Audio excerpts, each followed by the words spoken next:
Hi everyone, this is Dr. Rajkumar from SRM MCET, Associate Professor, Department of Chemistry.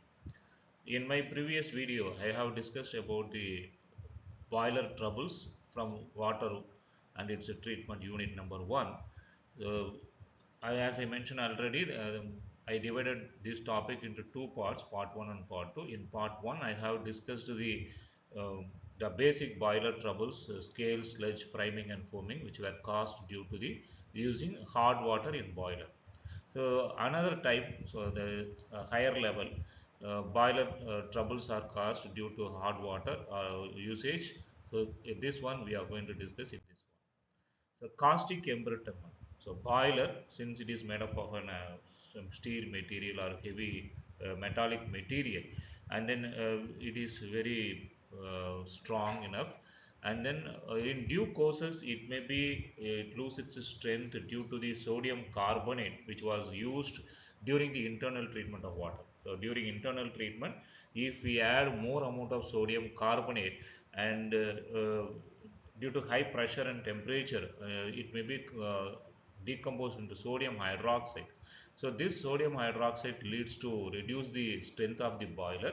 So this effect is called as caustic embrittlement. So this embrittlement nature, easily brittle nature, is caused due to caustic or sodium carbonate which were added during the internal treatment. Therefore it is called as caustic embrittlement.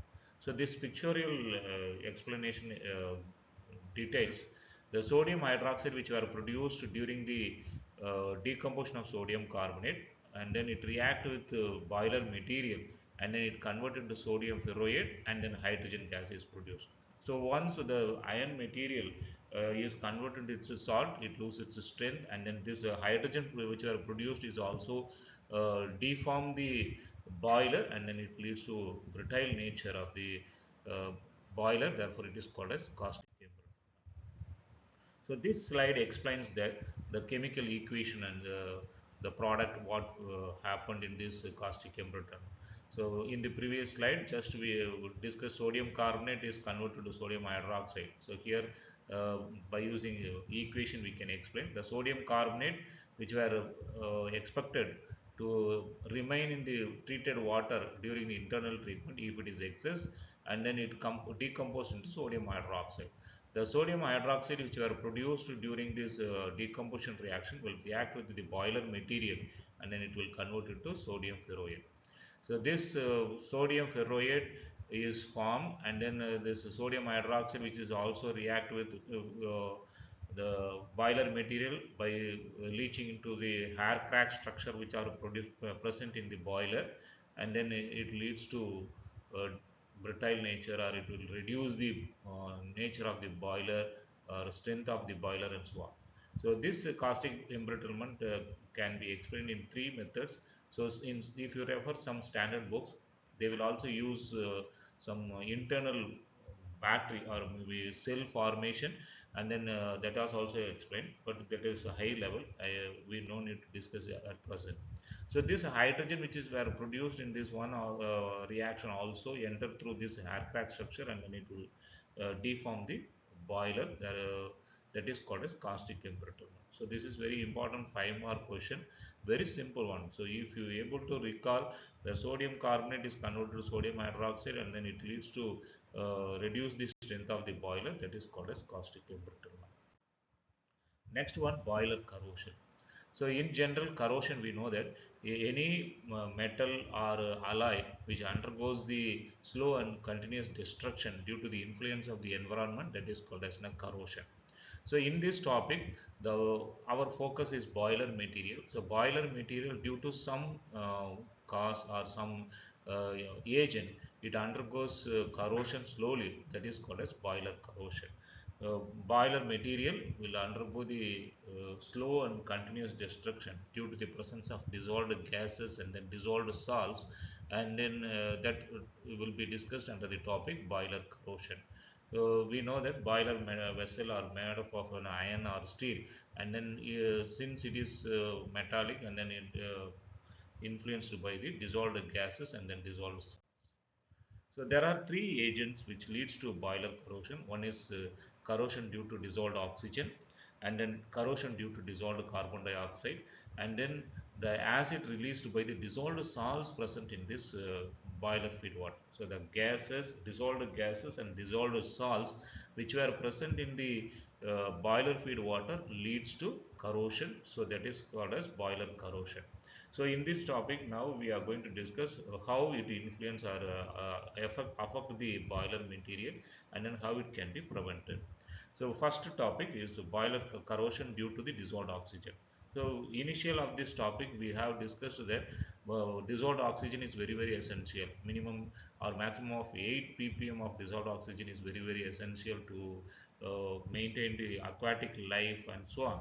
But if dissolved oxygen is present in boiler feed water, it leads to adverse effect. It will corrode the boiler. These reactions explains that. So the dissolved oxygen which were present in the water, boiler feed water, react with the boiler material at high temperature and pressure, and then it is converted into ferrous hydroxide, and then ferrous hydroxide is further undergoes the oxidation reaction, it convert into rust. So it is in a slow process, as the definition says. It is not a rapid process, it is in a slow process, and then the boiler material is converted to rust. So due to this, the boiler maybe undergoes the deformation, or it strength is reduced. So it is called as boiler corrosion due to dissolved oxygen. Next slide we can discuss about the how it can be prevented. So boiler should be maintained properly, otherwise it leads to some accidents, boiler explosion and so on. So in order to avoid that, it should be prevented. The dissolved oxygen should be removed properly. So there are two methods. One is by adding suitable chemicals, we can remove the dissolved oxygen, or by mechanical deaeration. So here first is the suggested chemicals like sodium sulfide, hydrazine and sodium sulfide. We can react, or we can remove the dissolved oxygen, and then it would be converted to some other product, sodium sulfate, nitrogen one. So among these three, the second method is suggested, because there is no salt is produced, only nitrogen and water molecules are produced, and then we can remove the dissolved oxygen. The very important one is mechanical deaeration. The suitable vessel is designed, the stainless steel vessel. Maybe it is around 6 to 10 meter height, and then it is fitted with a perforated stainless steel plate, and then it is heated by heater or hot water pipelines and so on. If we add water from the top, and then the water is slowly heated, and then dissolved, both the dissolved oxygen and carbon dioxide which are present in that water are removed, and then we can get the deaerated water at the bottom, and then it can be suggested to use in the boiler. So by this mechanical deaeration, without any chemicals, without any additional addition of some formation of salt, we can remove. So this method is mostly suggested. Or nowadays we can go for an RO method and other things. We can able to remove uh, the unnecessary acids or salt which were present, and then it can be used for boiler. And then second one, dissolved salts. So salt like magnesium bicarbonate, which were also present in the uh, we can say temporary hardness of water. So that magnesium bicarbonate is converted into carbon dioxide, and then this carbon dioxide leads to carbonic acid. So since it is easily soluble, or maybe high temperature and pressure, it is soluble, and then it is converted to carbonic acid. So this carbonic acid, since it is an acidic, so we know that it has its own property, corrosive in nature, and then it will corrode the boiler material. So this can be removed by adding suitable amount of ammonium hydroxide. So by adding ammonium hydroxide, we can convert this carbon dioxide into ammonium carbonate, and then we can reduce the uh, corrosion due to dissolved carbon dioxide. Similar method of dissolving the carbon dioxide also can be removed by mechanical deaeration. Third one, by corrosion by acid liberated in dissolved salts. If any salts which are present magnesium chloride, such salts will convert into magnesium hydroxide, and then this magnesium hydroxide addition with the hydrochloric acid. So this hydrochloric acid react with the boiler material, and then it will produce, or it will deform the boiler material. So we can discuss it, this one in another slides also, next video also. So thank you very much. By using this soft water and adding suitable chemicals, we can reduce this effect. Thank you very much.